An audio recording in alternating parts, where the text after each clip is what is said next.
Hey guys, it's Steve, and it's time for ASGARD'S Assassin issue number 2. This is quite a really great issue. I have read the issue number 1, and here we go with the 2. And the artwork and illustration overall, it's really great. Let me go about some brief history of Angela. For this one, from Marvel.com, spinning out of the events of original Sin, Angela, and Angel from the 10th realm has learned her true heritage as an Asgardian daughter of Odin, and she's not exactly happy about it. We had the chance to talk with writers Margaret Bennett and Kieran Gillen and artist Stephanie Hans, who will also be joined by Phil Jimenez to find out just what they have in store for Marvel's Angriest Angel. Marvel.com Angela is still a relatively new character to the Marvel universe, so do we want to give her a brief introduction so people that may not already be familiar know who you're talking about? This answer is given by Kieran Gillen, and yeah, we probably could. Angela is a character who has relatively few stories published but has an incredibly complicated history. Conceptually, it's probably the better way to talk about her, especially as you got into specifics. So it's a brief history given by the creators of this one, but in the comicvine.com they have given the review for the issue number 2, and especially thanks to Tony G. and Guerrero. It is pretty great. Angela has incurred the wrath of Asgard in her latest decision. Was there any other way this could play out?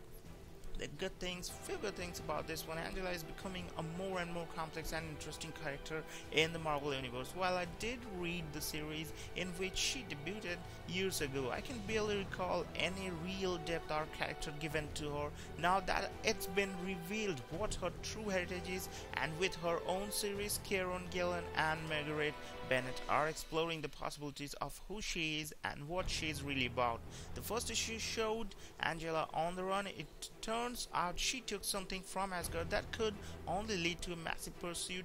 With the revelation at the end of the first issue, we do journey back a little to the moments prior to her big departure from Asgard as the action and pursuit kick into gear. We also get to find out more about what makes Angela who she is. The art and colors really fits the majestic feel of the story. Phil Jimenez handles the art in the main part of the story. There's plenty of action and details is superb, and as usual I always like the figure drawings and the illustration and the figures, and especially for Angela it's really nice and it's really seductive.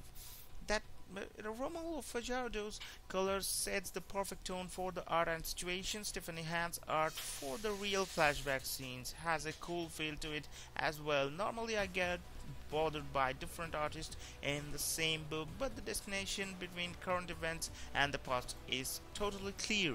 But sometimes it may change, sometimes it may not change, depending on the issues and depending on the stories. But it's overall pretty much great. That is, I really like it about this one. But as usual, all the comics has good things and bad things also. Here are some bad things about this one. The flashback part where we find out more about Angela's characters and integrity is great, but does feel a little out of place. The situation that brought it up and how long the telling it feels slightly intrusive to the main story. It's no wonder their pursuers were able to catch up to them after a 5-page telling of Angela's relationship and time with the angels. We still don't know exactly why Angela decided to take the baby. It's also surprising that the baby hasn't cried or wanted to be fed up, but that could just be due to Asgardian physiology. It's really terrible sometimes, and it's really confusing also. This is pretty much cool about this one, but overall this is the successful of a comic that while reading this one you can't imagine about some faults or something. You just get to entertain about this one. So even if Angela knows of her true heritage on Asgard, that doesn't mean she has to like it, as she and her birth mother Freya trade barbs at the All Father's expense. While the jump to action is slightly abrupt, having Angela kidnap her own infant sister lends some great urgency to this comic, while Phil Jimenez lends a Parisian flair to his ornate pages. For my money, Stephanie Hans blows the book out of the water with her gorgeous painted imagery. This is given by newsarama.com.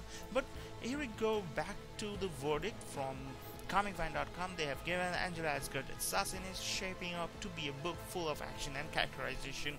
We are finding out more about the potential of Angela's character and what she's all about. Kieran Gillen is crafting a fun and exciting tale with Angela going up against certain Asgardians, and the flashback sequences by Gillen and Bennett add even more to who Angela is. While the flashback is informative, it did feel a little out of place in the time and moment it was told. If you have been craving some good old-fashioned and bombastic action and storytelling, you need to check out what Angela is all about. So hope you guys have enjoyed. This is Angela Asgard's Assassin issue number 2, and lots of fans and lots of guys and friends requested me to do this issue review, and this is here we are. Hope you guys have enjoyed. Don't forget to leave a like, and if you want to enjoy this comic full, just go to store and buy this comic. This has helped all the manufacturers also. So have a nice day.